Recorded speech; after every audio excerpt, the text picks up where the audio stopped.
ಬೆಳಿಗ್ಗೆನೇ ಎದ್ದು ಬಂದಾಗ ಹಾವು ಸರಸರನೇ ಬರ್ತಾ ಇತ್ತು, ಅದು ಟಿ ವಿಯಲ್ಲಿ.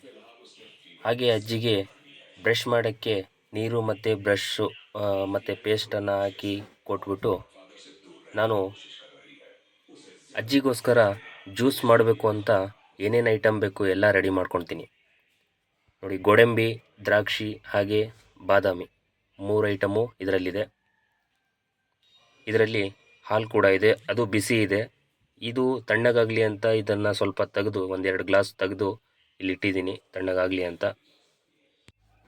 ಹಾಲು ತಣ್ಣಗಾಗ್ತಾ ಇರಲಿ ಅಲ್ಲಿವರೆಗೂ ನಾನು ಬ್ರಷ್ ಮಾಡಿಕೊಂಡು ಫ್ರೆಶಪ್ ಆಗಿ ಸೀದಾ ಒಳಗಡೆ ಹೋಗ್ತೀನಿ. ನಾನು ಫ್ರೆಶಪ್ ಆದಮೇಲೆ ಅಜ್ಜಿಗೆ ಜ್ಯೂಸ್ ಮಾಡಿ ಕೊಡೋದು, ಉಳಿದ್ರೆ ಸ್ವಲ್ಪ ನಾನು ಕುಡ್ಕೊಂಬಿಡೋಣ ಅಂತ. ನೋಡಿ, ಇವಾಗ ಜ್ಯೂಸ್ ಮಾಡೋಕ್ಕೆ ಅಂತ ಬಂದಿದ್ದೀನಿ. ಇದು ಖರ್ಜೂರ, ಆಮೇಲೆ ಇದರಲ್ಲಿ ದ್ರಾಕ್ಷಿ, ಗೋಡಂಬಿ ಮತ್ತು ಬಾದಾಮ್ ಹಾಕಿದ್ದೀನಿ. ಇದು ಏಲಕ್ಕಿ, ಆಮೇಲೆ ಇದು ಲವಂಗ, ಅಂಗಡಿಯಿಂದ ತರಿಸಿರೋದೆಲ್ಲ.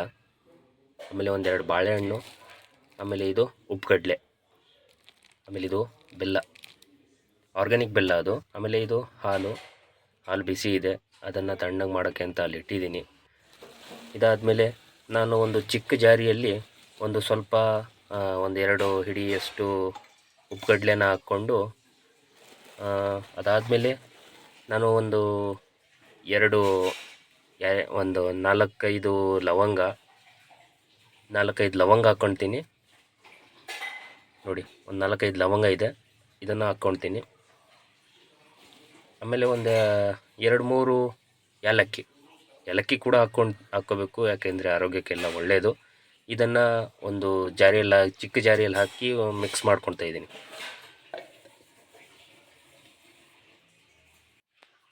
ನೋಡಿ, ಮಿಕ್ಸ್ ಆಯಿತು. ನೋಡಿ ಯಾವ ರೀತಿ ಮಿಕ್ಸ್ ಆಗಿದೆ ಅಂತ ನೋಡಿ. ಈ ರೀತಿ ಮಿಕ್ಸ್ ಆಗಿದೆ. ಇದನ್ನು ಸೈಡಿಗೆ ಇಟ್ಕೊಳ್ಳೋಣ. ಇದಾದಮೇಲೆ ಒಂದು ದೊಡ್ಡ ಜಾರಿ ತಗೊಂಡು ಅದರಲ್ಲಿ ನಾನು ಹೇಳಿರೋ ಐಟಮ್ ಎಲ್ಲ ಹಾಕಿದ್ದೀನಿ. ಐಟಮ್ ಎಲ್ಲ ಹಾಕಿ ಆಮೇಲೆ ಬಾಳೆಹಣ್ಣು ಕೂಡ ಅದರಲ್ಲೇ ಹಾಕಿರ್ತೀನಿ. ಆಮೇಲೆ ಸ್ವಲ್ಪ ಹಾಲು ಹಾಕಿ ಅದನ್ನು ಮಿಕ್ಸ್ ಮಾಡ್ಕೊತೀನಿ. ಫಸ್ಟಿಗೆ ಚೆನ್ನಾಗಿ ಗ್ರೈಂಡ್ ಆಗಬೇಕಲ್ವ, ಬಾಳೆಹಣ್ಣು ಕೂಡ ಅದರಲ್ಲೇ ಹಾಕ್ಕೊತೀನಿ. ನೋಡಿ, ಚೆನ್ನಾಗಿ ಗ್ರೈಂಡ್ ಆಯಿತು, ಎಲ್ಲ ಚೆನ್ನಾಗಿ ಗ್ರೈಂಡ್ ಆಯಿತು. ಇದಾದಮೇಲೆ ನಾನು ಫಸ್ಟಿಗೆ ಕಡಲೆ ಎಲ್ಲ ಹಾಕಿ ಮಿಕ್ಸ್ ಮಾಡಿದ್ನಲ್ಲ, ಈ ಪೌಡ್ರನ್ನು ಕೂಡ ಅದರಲ್ಲೇ ಹಾಕ್ಕೊತೀನಿ. ಇದರಲ್ಲಿ ಯಾಕೆ ಹಾಕಲಿಲ್ಲ ಅಂದರೆ ಇದು ಸರಿಯಾಗಿ ಗ್ರೈಂಡ್ ಆಗಲ್ಲ, ಹಾಗಾಗಿ ಇದನ್ನು ಸಪ್ರೇಟಾಗಿ ಮಾಡ್ಕೊಂಡಿರೋದು. ಆಮೇಲೆ ಇದರಲ್ಲಿ ಫುಲ್ ಹಾಲು ಹಾಕಿ ಎಲ್ಲ ಮಿಕ್ಸ್ ಮಾಡ್ಕೊಂಡಿದ್ದೀನಿ. ಎಲ್ಲ ಮಿಕ್ಸ್ ಆದಮೇಲೆ ಒಂದು 3 ಗ್ಲಾಸಿಗೆ ನಾನು ಇದನ್ನು ಹಾಕ್ತಾಯಿದ್ದೀನಿ.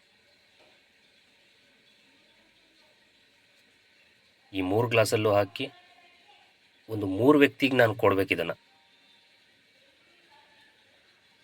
3 ವ್ಯಕ್ತಿ ಯಾರು ಅಂದರೆ ತೋರಿಸ್ತೀನಿ, ಯಾರು ಆ 3 ವ್ಯಕ್ತಿಗೆ ನಾನು ಕೊಡ್ತೀನಿ ಅಂತ. ಮೊದಲನೇದಾಗಿ ನಾನು ಇದನ್ನು ತಗೊಂಡೋಗಿ ಸೀದಾ ಅಜ್ಜಿಗೆ ಕೊಡ್ತೀನಿ. ಇದೆಲ್ಲ ಐಟಮ್ ತಂದಿರೋದೇ ಅಜ್ಜಿಗೋಸ್ಕರ. ನೋಡಿ, ಇಲ್ಲಿ ಆಶಾ ಕಾರ್ಯಕರ್ತೆಯವರು ಕೂಡ ಬಂದಿದ್ದಾರೆ ಅಜ್ಜಿ ಯೋಗಕ್ಷೇಮ ವಿಚಾರಿಸೋಕ್ಕೆ. ಅಜ್ಜಿ ಬ್ರಷ್ ಮಾಡಾಯಿತು, ಇದನ್ನು ಸೈಡಿಗೆ ಎತ್ತಿಡ್ತೀನಿ, ಅಲ್ಲಿವರೆಗೂ ಅಜ್ಜಿ ಜ್ಯೂಸ್ ಕುಡಿಲಿ. ಆಮೇಲೆ ಇವಾಗ 2ನೇದು ಯಾರಿಗೆ ಕೊಡ್ತೀನಿ ಅಂದರೆ ನಮ್ಮ ತಮ್ಮ, ಚಿಕ್ಕವನು, ತುಂಬ ಪ್ರೀತಿಯಿಂದ ಸಾಕಿದ್ದೀವಿ. ಅವನು ಚಿಕ್ಕವನಾದರೂ ನಮಗೆ ತುಂಬ ಚಿಕ್ಕವನೇ, ಅವನು ದೊಡ್ಡವನಾದರೂ ಕೂಡ ನಮಗೆ ತುಂಬ ಚಿಕ್ಕವನೇ. ನೋಡಿ, ಇಲ್ಲಿ ಕೂತಿದ್ದಾನೆ. ಈ ಜ್ಯೂಸ್ ಅವನಿಗೆ.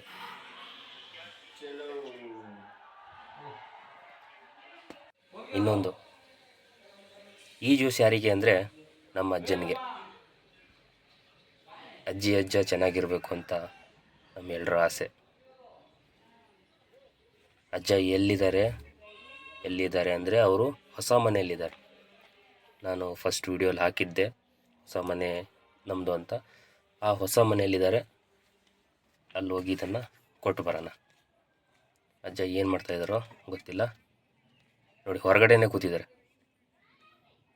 ಆರಾಮಾಗಿ ಎಲೆ ಅಡಿಕೆ ಹಾಕ್ಕೊಳ್ತಾ ಕೂತಿದ್ದಾರೆ.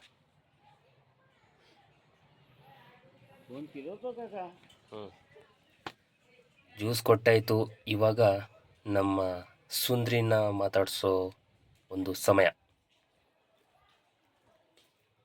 ನೋಡಿ ನಮ್ಮ ಸುಂದ್ರಿ ಏನು ಮಾಡ್ತಾಯಿದ್ದಾರೆ ಅಂತ. ಸುಂದ್ರಿ ಏನು ಕ್ಯೂಟ್ ಆಗಿದ್ದಾಳೆ ಅಂದರೆ ಪದೇ ಪದೇ ಬಂದು ಮಾತಾಡಿಸ್ಬೇಕು ಅಂತ ಅನಿಸುತ್ತೆ.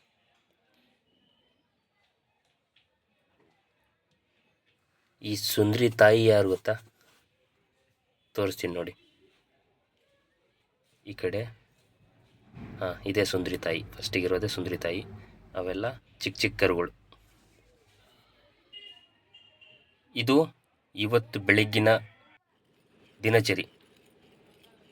ನೋಡಿ ನಮ್ಮಮ್ಮ ಫುಲ್ಲು ಕುಡ್ಗಲ್ ಮಸೀತಾ ಇದ್ದಾರೆ. ಏನಕ್ಕೆ ಮಸೀತಾ ಇದ್ದಾರೆ ಅಂತ ಗೊತ್ತಾಗ್ತಾ ಇಲ್ಲ. ನೋಡಿ ಬೆಳಿಗ್ಗೆನೇ ಅಮ್ಮ ಸರಿಯಾಗಿ ಕತ್ತಿ ಮಸೀತಾ ಇದ್ರು, ಅಲ್ಲ ಕುಡ್ಗಲ್ ಮಸೀತಾ ಇದ್ರು. ಏನಕ್ಕೆ ಕುಡ್ಗಲ್ ಮಸೀತಾ ಇದ್ದಾರೆ ಅಂತ ನಾನು ಅಂದ್ಕೊಂಡಿದ್ದೆ. ಅವ್ರ ರಿಯಾಕ್ಷನ್ ಯಾವ ರೀತಿ ಇತ್ತು ಗೊತ್ತಾ? ಇವನು ಏನು ಮಾಡ್ತಾ ಇದ್ದಾನೆ, ನೀವನ್ನ ಮಾಡೋಕ್ಕೇನು ಬೇರೆ ಕೆಲಸ ಇಲ್ವಾ ಅನ್ನೋ ಒಂದು ರಿಯಾಕ್ಷನ್ ಇತ್ತು. ನಾನು ಅಂದ್ಕೊಂಡೆ ಕುಡ್ಗಲ್ಲೇನೋ ಮಸೀತಾ ಇದ್ದಾರೆ, ಹುಲ್ಗಿಲ್ ಕೊಯ್ಯಕ್ಕೆ ಹೋಗ್ತಿರ್ಬೋದು ಅಂತ. ಆದರೆ ಹುಲ್ ಕೊಯ್ಯೋಕ್ಕಲ್ಲ, ಮೀನು ಕೊಯ್ಯೋಕ್ಕೆ. ಮನೆಯಲ್ಲಿ ಮೀನು ತಂದು ಇಟ್ಟಿದ್ರು, ಅದನ್ನು ಕೊಯ್ದು ಸರಿಯಾಗಿ ಸಾಂಬಾರು ಮಾಡಿ ಇಟ್ಟಿದ್ದಾರೆ. ನಾನು ಹೋಗಿ ಸರಿಯಾಗಿ ಬಾರಿಸ್ಬಿಟ್ಟು ಇವಾಗ ಹೋಗಿ ಮಲ್ಕೊಂಬಿಡ್ತೀನಿ. ಅಜ್ಜಿನ ಮಂಚದ ಮೇಲೆ ಮಲಗಿಸಿ ನಾನು ಕೂಡ ಹೋಗಿ ಮಲ್ಕೊಂಬಿಡ್ತೀನಿ. ನೀವು ಕೂಡ ಹೋಗಿ ಮಲ್ಕೊಂಬಿಡಿ. ಈ ವಿಡಿಯೋನ ನೋಡಿ ಎಂಜಾಯ್ ಮಾಡಿ ಅಂತ ಹೇಳ್ತಾ ಈ ವಿಡಿಯೋನ ಇಲ್ಲೇ ಮುಗಿಸ್ತಾ ಇದ್ದೀನಿ. ಧನ್ಯವಾದಗಳು.